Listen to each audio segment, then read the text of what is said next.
sama database. Kalau di jurnal ada komponennya lagi, ada emote, grafik, ada kalender progress juga, sama entry jurnal. Untuk forum sendiri ada postingannya sama komentarnya.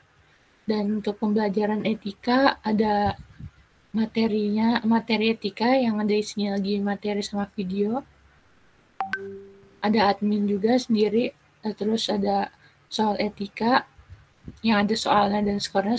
Yang ini kalau soal ini yang dependen sama database, sama yang pengaturan ada profilnya. Segini.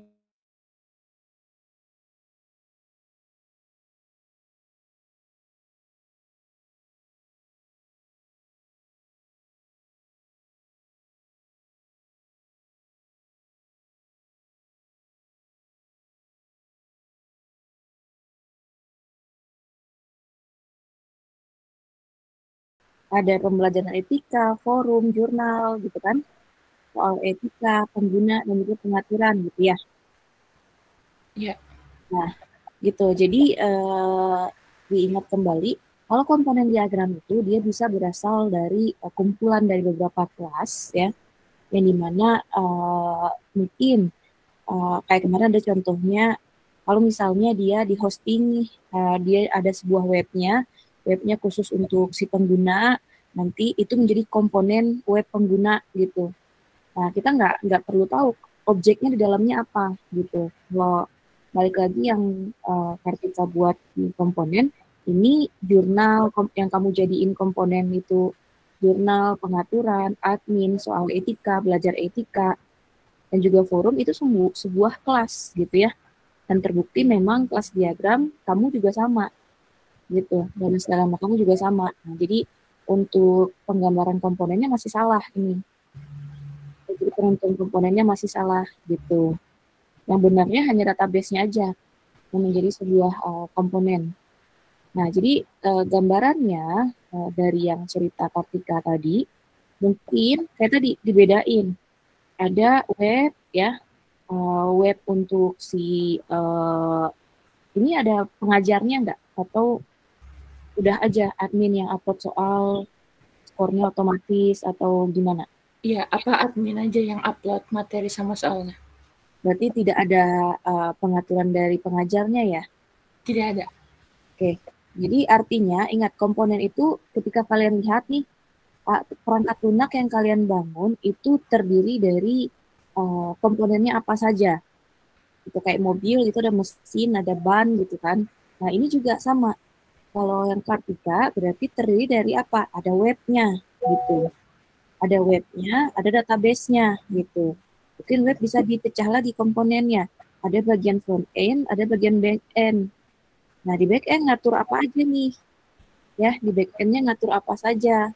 Contohnya kayak gitu, di back end mungkin ngatur dari course service-nya, jadi masuk materi, video, postingan, komentar, itu masuk ke dalam semuanya gitu, masuk ke dalam service untuk mengatur pembelajarannya gitu kan. Nah, itu ada juga untuk pengaturan manajemen akunnya mungkin ya, karena dilihat di sini ada profil dan segala macam, terus ada soalnya juga. Nah, bisa masuk juga ke course gitu. Jadi gabungan beberapa kelas. Nah, jadi nanti di UI-nya dia mengatur komponen HTML-nya gitu ya, CSS-nya untuk membuat front end dari si komponen front end ini, sehingga dia memunculkan sebuah interface gitu. Nah, cukup segitu. Nanti di mana dia butuh support ke database. Nah, komponennya itu saja. Gitu. Baik Ibu, makasih ya. Oke, diperbaiki ya. Ya. Uh, Ada pertanyaan mungkin? Jadi ingat aja, si komponen itu ya, teman-teman, kapan dia dijadikan sebuah komponen, dia bisa berbentuk perangkat keras ataupun perangkat lunak. Ya, dia bisa berbentuk perangkat keras ataupun perangkat lunak. Terus dia bisa gabungan dari beberapa kelas gitu. Kalau dia hanya satu kelas artinya dia bisa jadi sebagai sebuah atribut gitu. Jadi kalau dia atribut itu bukan sebuah komponen. Kalau kita lihat tadi yang Kartika itu kan atribut ya, itu kan objek ya dari kelas. Terbukti juga kelasnya juga menggunakan yang sama gitu. Nah, terus dari mana lagi? Mungkin dari library yang kalian pakai, dari basis data yang kalian pakai gitu. Nah, terus atau misalnya ada kalian menggunakan API juga nih, ya ada eksternal sistemnya. Berarti ada komponen untuk si external system. Dia bagian apa? Dia ngurus apa? Apakah dia memberikan data, ya memberikan data kayak misalnya Twitter gitu. Kalian mau nge-crawling data Twitter, berarti ada si Twitter service-nya ngirim interface ke dalam web kalian gitu. Itu komponen namanya, ya. Oke,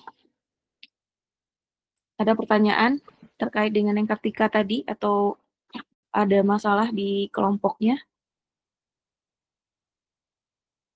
Sudah jelas sih, Bu. Terima kasih. Oke, selanjutnya yang kelas C, silakan.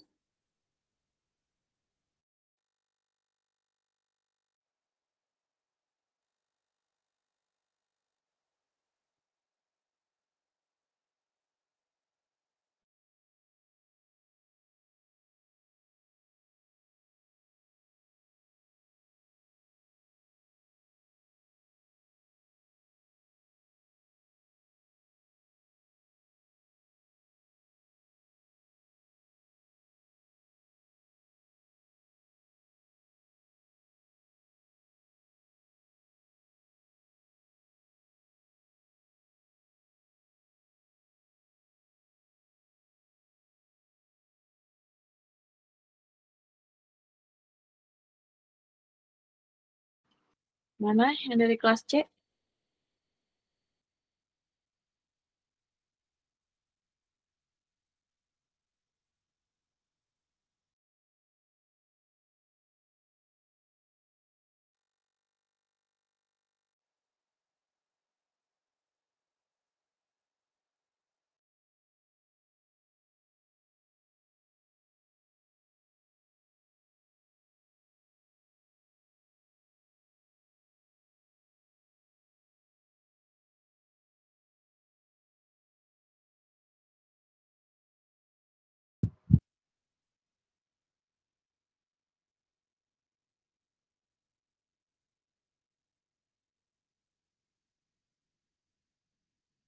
Kalau tidak ada, silakan dari kelompok 5.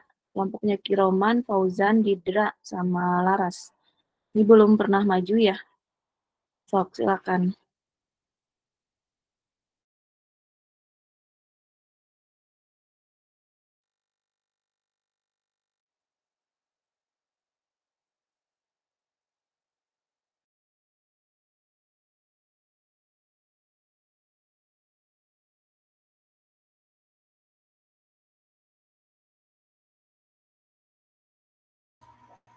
Baik Bu, mohon ditunggu Bu.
Nonton Bu, ini yang dipresentasikan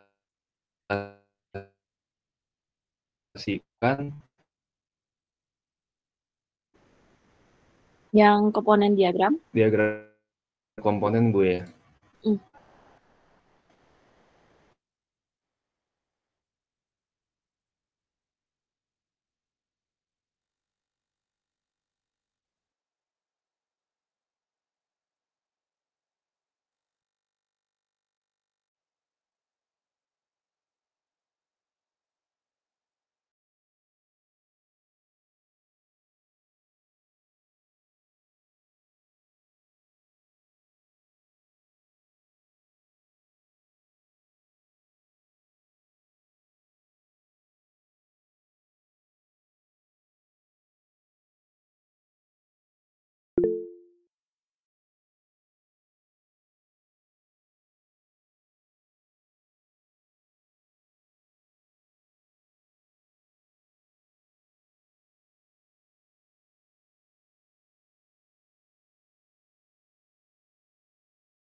Maaf Bu, sebelumnya jaringan di tempat saya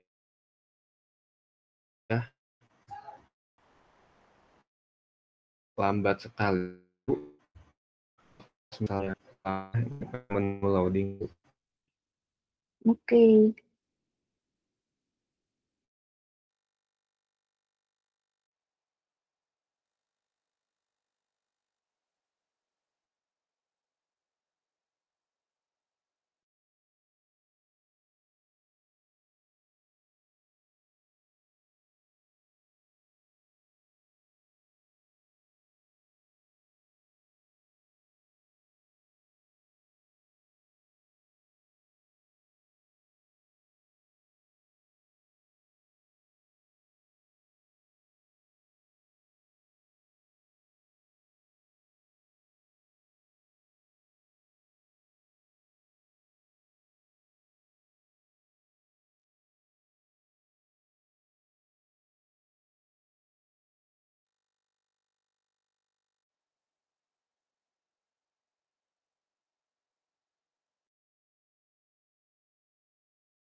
Mungkin kalau di laptop Didra loading sama tim yang lainnya bisa presennya.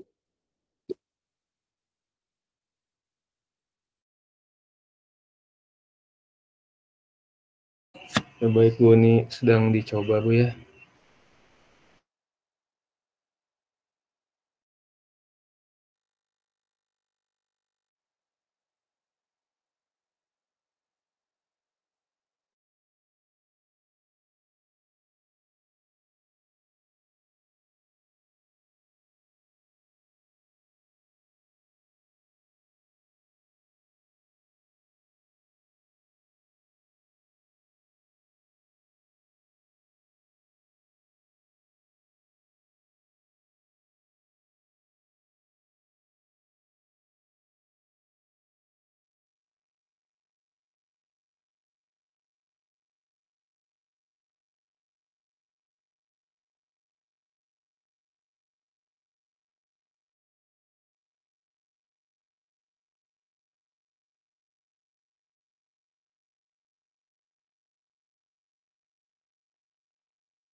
Baik Bu, ini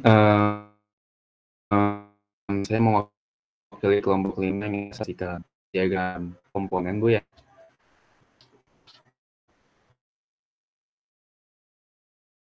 Jadi di sini ada package dari komponen dan juga package untuk database.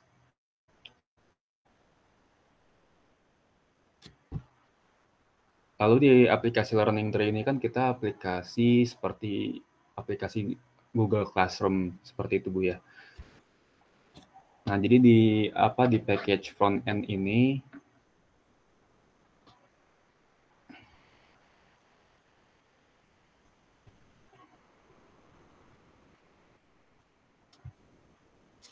ada UI yang dimana ada komponen UI yang dimana dalamnya itu ada HTML, CSS, dan juga ada JavaScript.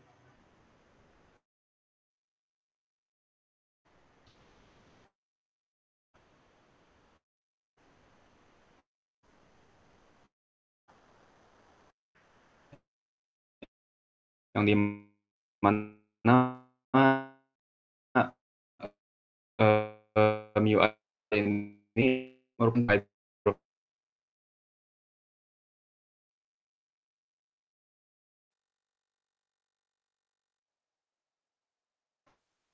backend berhubungan front end-nya menjadi provided interface Bu. Tadi membeli di mana pastinya ada bayaran yang diperlukan, payment way.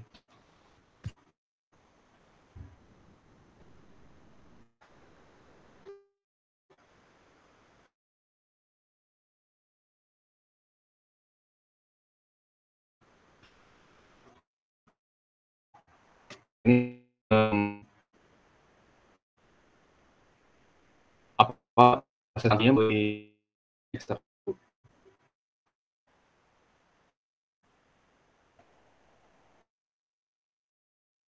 Jadi di sini untuk pembayaran melalui wallet dan juga melalui account pembayarannya. Lalu ada juga package database. Di sini kita menggunakan SQL yang dimana database ini merupakan provider interface dari backend.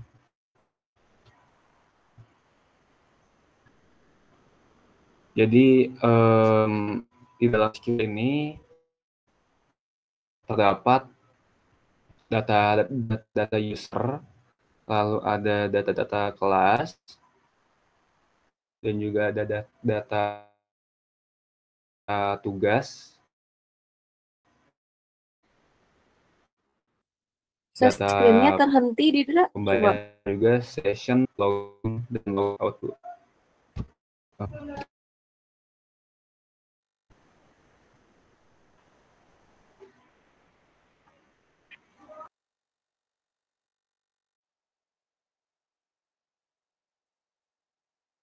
Didra, share screen-nya mati.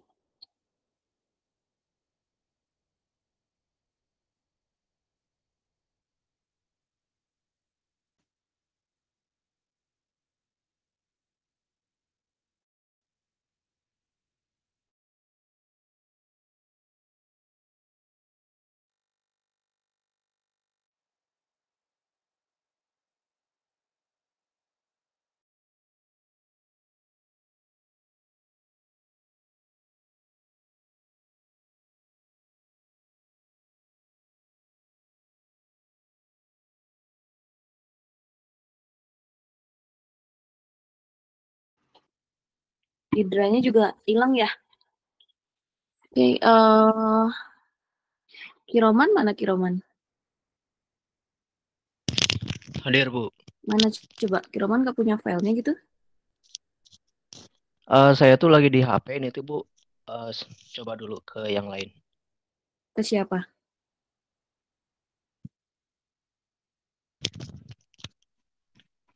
Minta tolong ke yang lain dulu Bu. Mau nanyain dulu.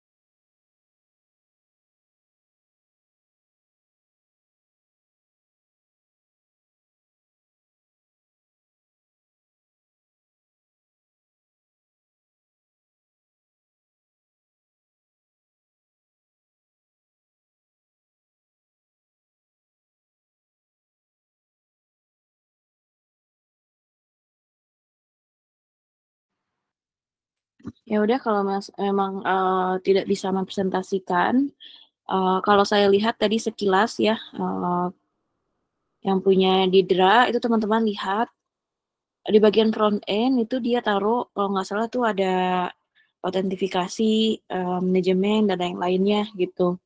Nah itu seharusnya naruhnya di bagian back end-nya, karena kan kita tahu kalau front end itu hanya tampilannya aja ya, disiapkan aja nih kalau secara datanya itu diaturnya di back end gitu. Jadi diperbaiki kalau ke bawahnya tadi belum kelihatan ya. Oke, teman-teman biar tidak memakan waktu, ada pertanyaan terkait dengan komponen diagram atau ada yang memperlihatkan kelompoknya, hasil kelompoknya?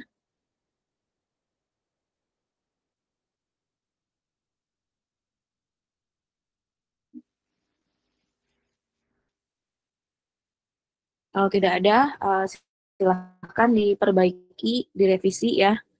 Dari yang 2 contoh yang tadi direvisi, nanti kalau sudah dikumpulkan itu tidak boleh ada perubahan lagi. Kalau misalnya salah, berarti langsung salah gitu, langsung saya coret gitu ya. Jadi kalau nanti tiba-tiba nilainya C atau nilainya D, nah teman-teman bisa koreksi sendiri apakah diagramnya sudah benar atau belum gitu ya. Oke, baik kita mulai untuk pertemuan di hari ini.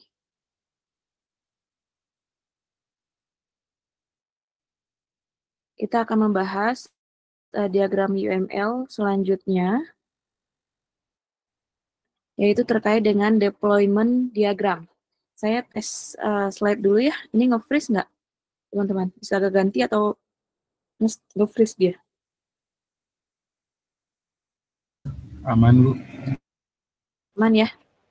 Baik, di pertemuan ke-11 ini kita membahas terkait dengan deployment diagram.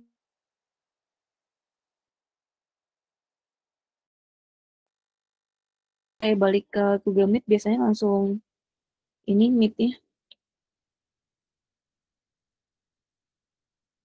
Ada pertanyaan?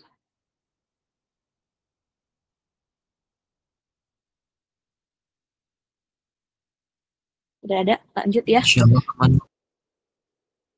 Oke, jadi di pertemuan ke-11 ini kita masuk ke deployment diagram ya, di mana deployment diagram ini diagram yang kita siapkan untuk tahapan deploy ya. Kalau teman-teman balik lagi ke semester 1 itu kita mempelajari terkait dengan SDLC ya, di mana tahapan setelah pengujian adalah tahapan deploy gitu ya, di mana kita menyebarkan si aplikasi ini ya, menyebarkan sistem yang kita buat kepada pengguna gitu, kepada pengguna langsung gitu ya. Nah, si deployment diagram ini berguna ketika kita pengen melihat kalau teman-teman bergabung di suatu project gitu ya, teman-teman baru bergabung di suatu project, nanti kalian pengen tahu si sistem ini nanti akan dideploy-nya seperti apa ya gitu. Nah, ini bisa digambarkan di deployment diagram. Entah itu nanti mungkin aplikasi, teman-teman bikin aplikasi website, terus nanti akan dilakukan hosting ya. Artinya nanti akan kita gambarkan adanya node hosting, di mana itu butuh web server berarti untuk hostingannya. Dan terus mungkin ini juga dipakai di perangkat mobile, berarti ada juga perangkat mobile untuk penyambungnya. Nah, terus pakai servernya server lokal kah, server online, nah itu akan digambarkan di deployment diagram. Jadi benar-benar kelihatan nanti jalannya itu seperti apa gitu. Jalannya si aplikasi itu seperti apa sih ketika sudah kita lempar ke umum gitu. Kalau komponen kemarin kan perangkat lunak kita bangun itu dibangun dari komponen apa saja gitu. Kalau kita lihat tingkatannya, si deploy diagram ini masih di struktural diagram ya. Dia masih di struktural diagram bukan behavior, di mana artinya si deployment ini dia tidak menggambarkan fungsionalitas. Dia tidak menggambarkan fungsionalitas dari sistem yang kita bangun gitu. Dia juga tidak menggambarkan alur ya. Terus dia juga tidak menggambarkan perilaku dari si sistem yang kita buat gitu. Dia hanya menggambarkan struktural dari sistem tersebut. Nah, kalau kemarin komponen diagram bisa dibilang kumpulan dari kelas diagram, jadi dia satu tingkat di atas kelas diagram, ya. Kalau si deployment ini dia satu tingkat lagi di atas komponen. Nah, di atas komponen ada deployment diagram. Jadi kumpulan dari beberapa komponen itu bisa menjadi sebuah node yang nanti kita pakai di deployment diagramnya. Maaf itu di slide-nya masih di opening, masih di deploy diagram belum. Oh, oke. Ya, kalau ini udah masuk ya? Sudah, Bu. Ya, jadi kita lihat si deployment diagram ini dia merupakan ya fungsinya untuk menunjukkan konfigurasi komponen dalam proses eksekusi aplikasi. Jadi dia sangat erat kaitannya dengan si komponen diagram yang sudah teman-teman bangun, sudah kita pelajari di minggu lalu. Nah, ini juga dia memvisualisasikan perangkat keras fisik dan perangkat lunak ketika proses penyebarannya. Jadi kayak tadi kalau misalnya kita menggunakan handphone untuk mengakses mobile kita yang dimana nanti dikirim ke server lokal ataupun server online. Nah, itu akan digambarkan adanya node Android ya, adanya node Android, nanti ada juga node dari server gitu, ada server lokal, ada server online-nya gitu. Nah, dia juga menggambarkan tampilan penyebaran statis dari suatu sistem, di mana deployment diagram ini mewakili pandangan pengembangan sistem, sehingga hanya akan ada satu diagram deployment untuk satu sistem. Ya, karena dia juga masuk ke dalam struktural diagram, jadi satu diagram hanya untuk satu sistem gitu. Beda halnya kalau kita yang behavior ya, behavior itu kebanyakannya merujuknya ke use case. Jadi biasanya satu use case itu ada satu diagram activity, satu diagram status, satu diagram sequence gitu, kecuali yang komunikasi diagram gitu ya. Kalau struktural ini cukup satu aja, satu diagram untuk satu sistem. Nah, tujuan dari deployment diagram ini membantu dalam memahami secara visual arsitektur fisik suatu sistem, termasuk perangkat keras. Terus memfasilitasi komunikasi arsitektur fisik di antara para pemangku kepentingan. Terus digunakan untuk menganalisa kinerja, skalabilitas, ketersediaan suatu sistem, dan mengidentifikasi potensi kegagalan. Ini digunakan sebagai referensi untuk memelihara sistem, memberikan gambaran yang jelas. Dan terakhir, ini untuk mengintegrasikan berbagai komponen perangkat lunak dan juga perangkat keras. Nah, nanti gimana caranya teman-teman menentukan kapan dia menjadi buah gitu ya. Nah, ini lihat perbedaan antara deployment dan juga komponen diagram. Kita lihat kalau komponen diagram ini merepresentasikan komponen-komponen sistem. Jadi sebuah sistem itu dibangun dari komponen apa saja. Ya, kayak tadi contohnya ada komponen UI-nya, ada komponen back-end-nya, ada komponen database-nya, mungkin ada yang dari payment gateway-nya, tadi ada juga yang pakai itu.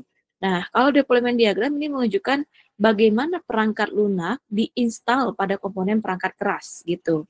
Jadi nanti setelah kita membangun sebuah perangkat lunak, ya, setelah kita mau membangun sebuah perangkat lunak, kita akan melakukan proses hosting. Nah, itu juga termasuk ke dalam penggambaran deployment diagram. Nah, kalau misalnya dia desktop nih, kayak di aplikasi kasir, nah itu kan tidak perlu di hosting ya, dimana dia dijalankan di satu laptop aja gitu. Apalagi mungkin dia keadaannya offline.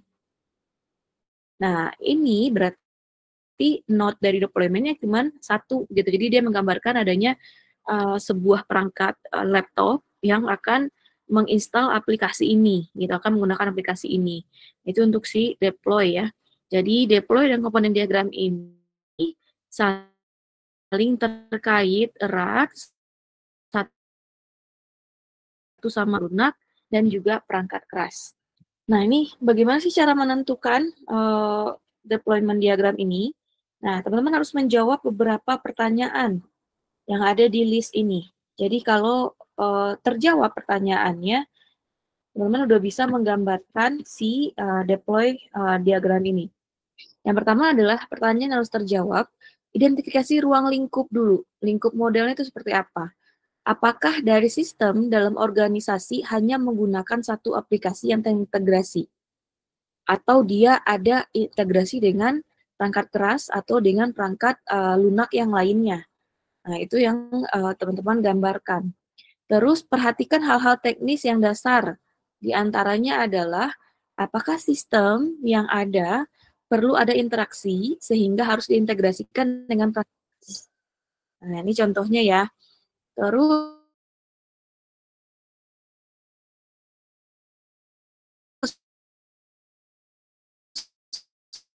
bagaimana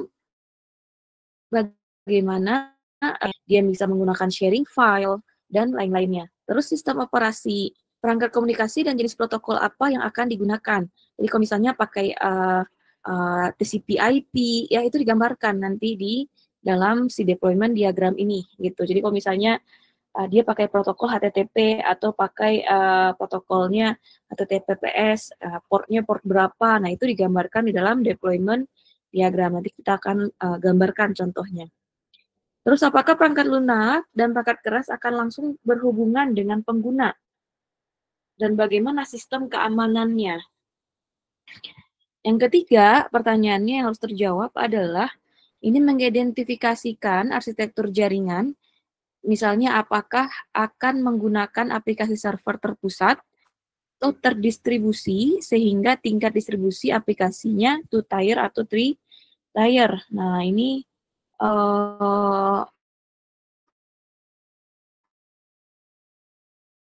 harus dan juga koneksi, yaitu bagaimana antar node dan komponen akan berhubungan dan bergantung, dan mendistribusikan perangkat lunak ke dalam sebuah node. Nah, nanti notasi yang akan kita pelajari salah satunya ada node ya, dan juga komponen. Nah, komponen di sini masih berkaitan erat dengan si komponen diagram yang kita pelajari di minggu lalu. Nah, ini untuk menentukan deployment diagram ya. Jadi, kalau teman-teman bingung nih, kayak tadi kan masih ada kebingungan antara kelas diagram dan juga komponen diagram. Nah, tinggal dilihat lagi. Kita bahas lagi. Kalau kelas itu kan representasi dari objek ya. Kalau objek berarti harus punya atribut, harus punya operasi ataupun metode gitu. Dia menjadi sebuah objek. Naik lagi ke komponen diagram, dia bisa gabungan dari beberapa kelas. Jadi kalau misalnya dia gabungan beberapa kelas, dia bisa menjadi sebuah komponen. Tapi kalau hanya satu kelas, jadi komponen itu agak tidak menjadi sebuah komponen gitu ya, malah dia hanya sebuah objek saja gitu. Nah, baik lagi ke si deployment diagram. Jadi ini juga bisa dari beberapa komponen, kan tadi penyusun, misalnya kita membuat aplikasi website, ada front end dan juga back end. Back end dan front end ini akan kita install di suatu PC gitu ya. Nah, ini menjadi node-nya. Si front end dan back end ini bergabung menjadi sebuah node, yang dimana di dalamnya nanti juga ada komponen diagram gitu. Oke, kita lihat dulu notasinya ya, notasi dari deployment diagram ini biar nanti kita kebayang untuk penggambarannya. Yang pertama ini ada package. Ini sama dengan yang si package yang ada di komponen diagram. Jadi dia fungsinya untuk membungkus satu node dengan node yang lain gitu ya. Nah, yang kedua ini notasinya dalam notasi node yang dimana simbolnya itu seperti kotak 3D ya, kayak dus gitu, kotak 3D, dan ada nama node-nya, dan juga diikuti oleh stereotype ya. Jadi stereotype-nya ini, kalau misalnya berbentuk sebuah device, kayak web server ini kan sebuah device ya, yang dimana nanti mungkin akan diinstal di PC, ada PC-nya, ada keyboard-nya, ada CPU-nya gitu ya. Makanya di sini dia bilang web server ini adalah sebuah device gitu. Nanti kalau misalnya dia sebuah selain device gitu ya, dia sebuah virtual machine, dan berarti stereotipnya juga dibikin virtual machine gitu. Nah, si node ini dia merupakan elemen fisik atau virtual yang mampu menjalankan perintah perangkat keras atau perangkat lunak. Nah, jadi dia bisa menjadi perangkat keras atau perangkat lunak. Nah, ini sebuah node dapat dianggap sebagai sumber daya komputasi atau lingkungan seperti server, workstation, router, saklar, atau platform berbasis cloud. Nah, ini bisa menjadi sebuah node karena nanti teman-teman semua aplikasi kalian kan akan di-publish-nya di sini, di-deploy-nya kan di sini ya, melewati ini. Gitu. Makanya ini bisa menjadi sebuah node gitu. Yang di dalamnya nanti ada komponen. Ada si komponen si website-nya gitu. Nah, ini menggambarkan bagaimana komponen perangkat lunak didistribusikan ke dalam perangkat lunak didistribusikan ke berbagai lingkungan fisik atau virtual.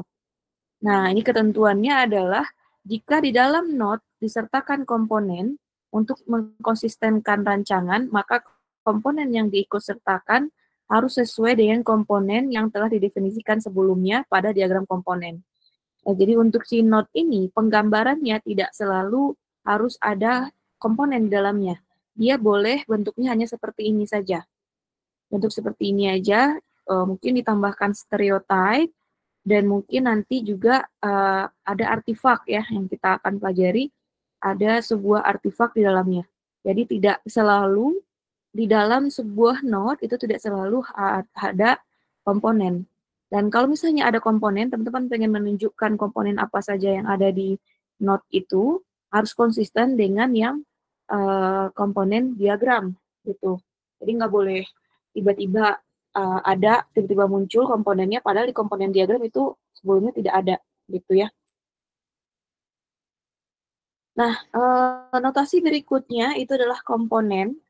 Nah, jadi komponen ini sama dengan komponen diagram. Jadi dia mewakili perangkat lunak modular dan mandiri yang dapat diterapkan dan dijalankan pada suatu node. Komponen dapat berupa modul perangkat lunak, ya kemarin juga ada di slide ini kapan dia menjadi sebuah komponen. Dia bisa modul perangkat lunak atau library yang kita gunakan, kode yang dapat dieksekusi, unit kode lain yang melakukan tugasnya. Banyak lagi ya, ada dia dari tabel gitu ya, dari tabel source file-file yang kita gunakan itu bisa menjadi sebuah komponen. Yang dimana untuk di deployment diagram, si komponen ini dia harus berada dalam sebuah node. Nah, dia berada di sebuah node ini. Jadi dia tidak di luar node. Tidak terpisah dari si node tersebut gitu ya. Harus ada di dalam kotak dus ini. Gitu. Dus 3 dimensi. Nah, contohnya seperti ini.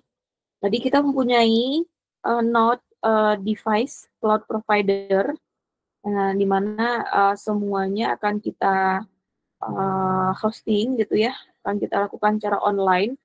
Nah, ini komponen-komponennya semuanya ditaruh di dalam si node tersebut gitu, dalam satu node. Jadi tidak terpisah dengan node antara node dan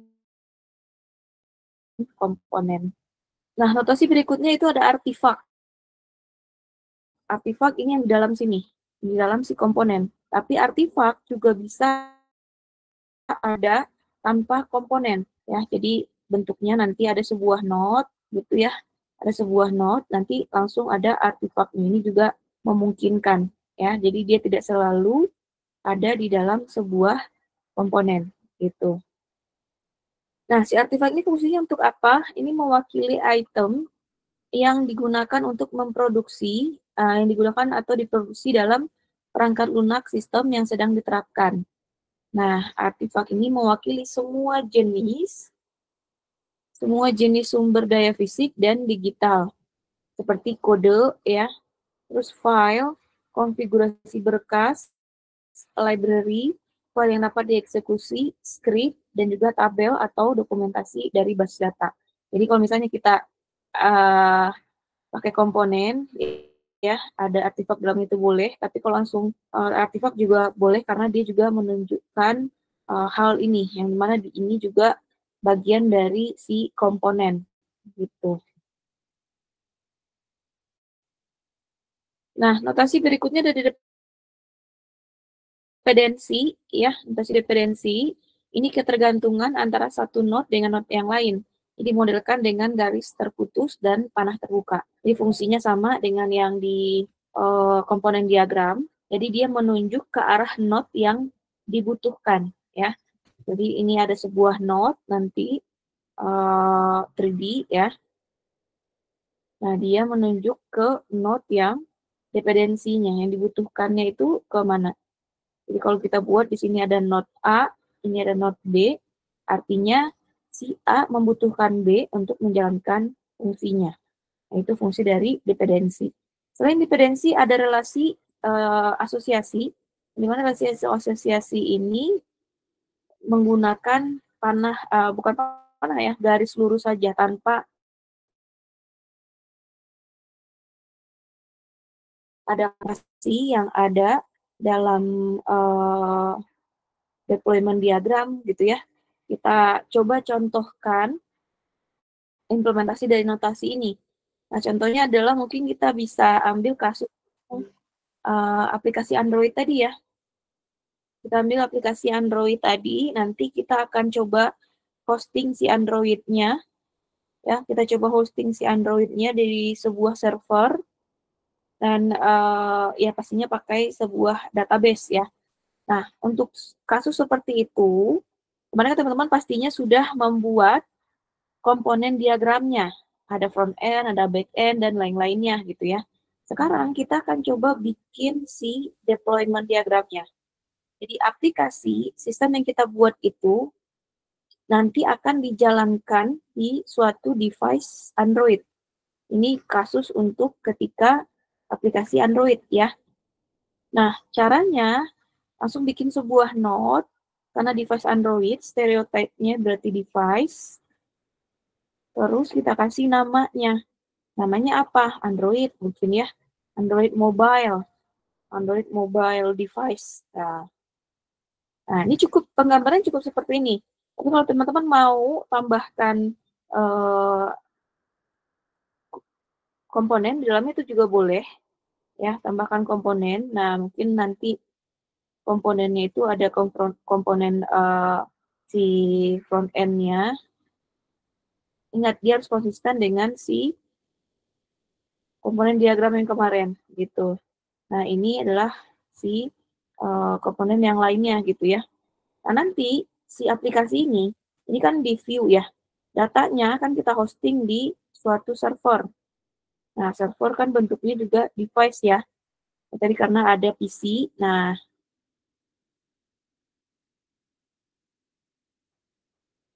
ini sebuah node, jadi ini juga device. Berarti kita bisa bikin dia server gitu ya.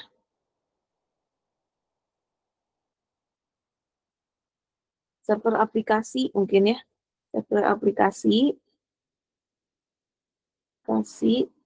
Nah, dimana server ini nanti kan berkaitan juga dengan si database. Nah, database-nya kan juga perlu kita hosting. Sehingga kita perlu membutuhkan database server. Nah, jadi kalau database server, berarti ada device juga yang akan mengatur si database servernya, gitu. Database server. Nah, cukup segini untuk aplikasi sederhana yang kita bikin di Android dan kita hosting di server online. Nah, bentuk deployment diagramnya hanya seperti ini. Kalau misalnya kita bikinnya bentuk desktop gitu ya, kita bikin bentuk desktop yang kayak tadi kasir, aplikasi kasir. Dia hanya dijalankan di PC tersebut gitu, yang dimana di dalam itu penyimpanan datanya di PC itu ya, penyimpanan datanya di sana, dijalankan aplikasinya juga di sana, servernya pakai server lokal yang di sana. Berarti node-nya cukup satu. Nah, kalau kasusnya seperti itu, node-nya cukup satu. Ini device ya, sebuah device untuk si apa namanya? Tadi aplikasi kasirnya ya. Untuk aplikasi kasir. Nah, cukup seperti ini aja. Nanti tinggal penjabaran ada komponen apa saja di dalam si node tersebut gitu. Contoh lainnya mungkin yang ada perangkat lunaknya lagi itu adalah virtual vending mesin ya. Vending mesin. Misalnya kalau vending mesin kan sekarang pesannya bisa dari HP ya. Dan dari HP atau enggak pembayarannya dari HP gitu. Artinya kita punya nanti deploy-nya, aplikasinya kan kita taruh di virtual mesin. Di vending mesin. Nah, vending mesin ini sebuah device di mana data vending mesin ini didapat dari server juga gitu kan. Nah, berarti dia terhubung juga ke sebuah server. Nah, ini ada servernya. Pasti ada database-nya juga, ada database server berarti. Terus juga ada HP yang kita pakai untuk nge-scan QRIS gitu. Satu node lagi yang yaitu device, itu mobile ya. Mobile. Nah, dia untuk nge-scan QRIS yang ada di vending mesinnya. Nah, ini bisa deploy-nya nanti seperti ini. Tinggal ditambahkan komponen-komponen di dalam setiap node-nya. Sampai di sini bisa kebayang bagaimana cara membuat deployment diagram? Ada pertanyaan dulu?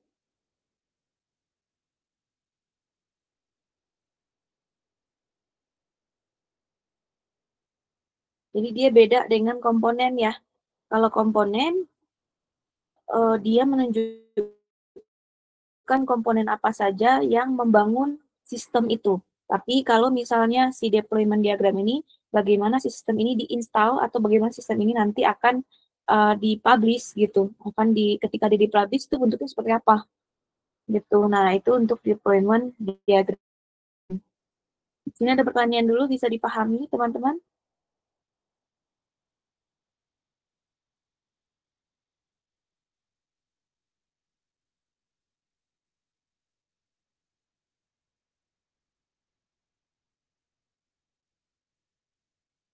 Oke, itu bisa dipahami ya.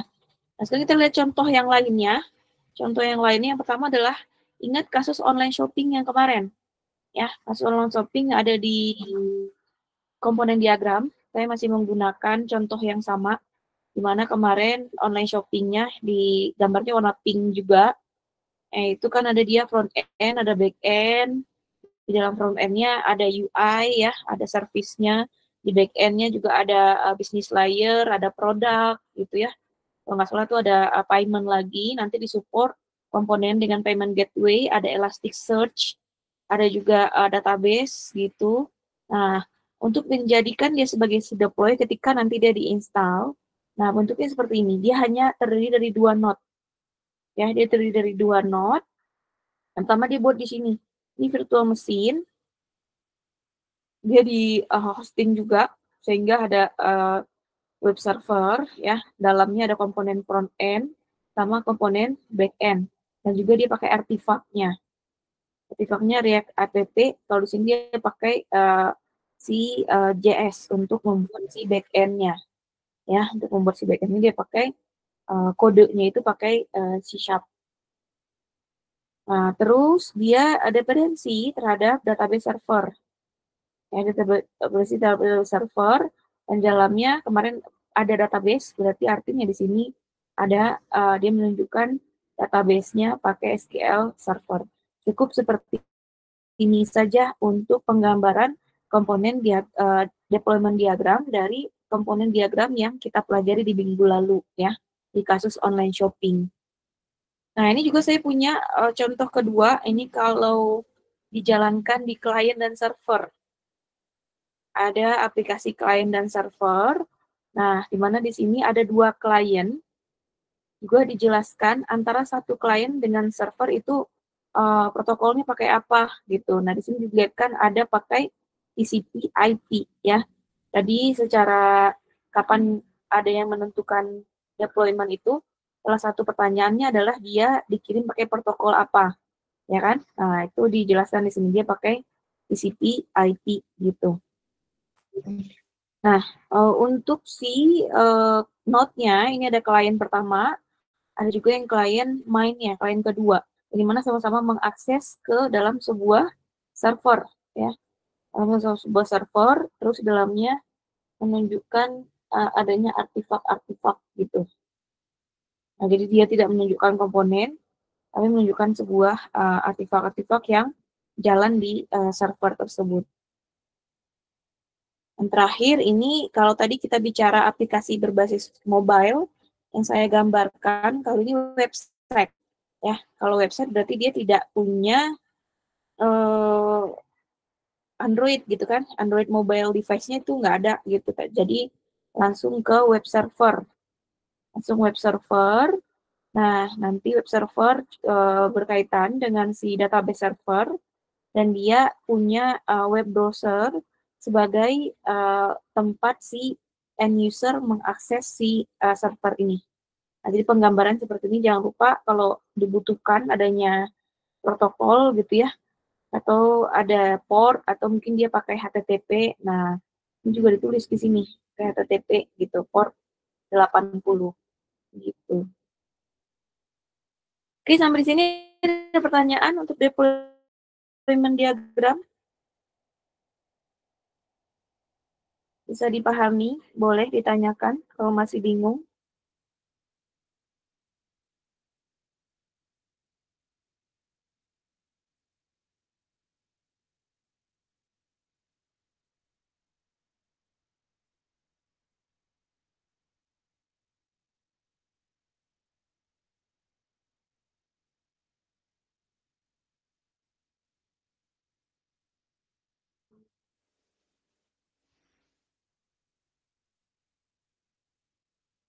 Bisa dipahami, teman-teman?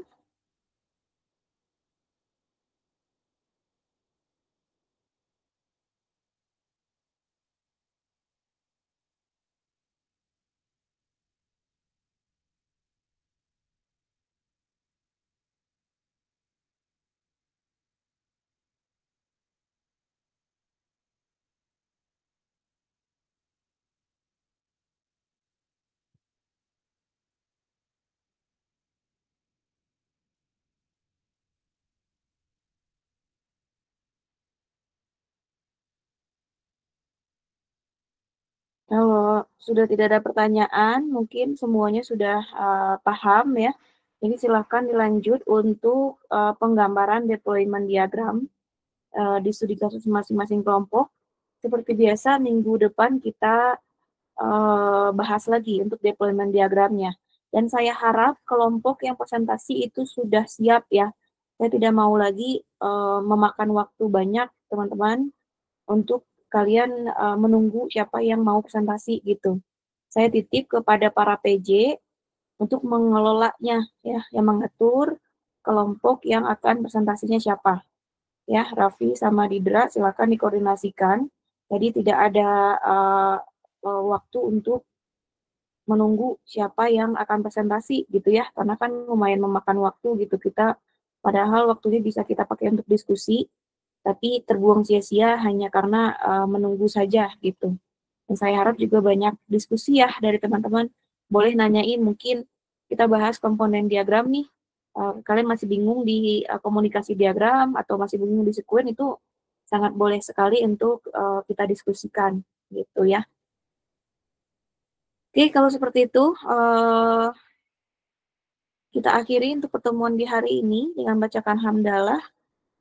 Alhamdulillahirrahmanirrahim. Terima kasih teman-teman semua. Sampai ketemu di pertemuan berikutnya. Assalamualaikum warahmatullahi wabarakatuh. Waalaikumsalam warahmatullahi wabarakatuh. Terima kasih Bu.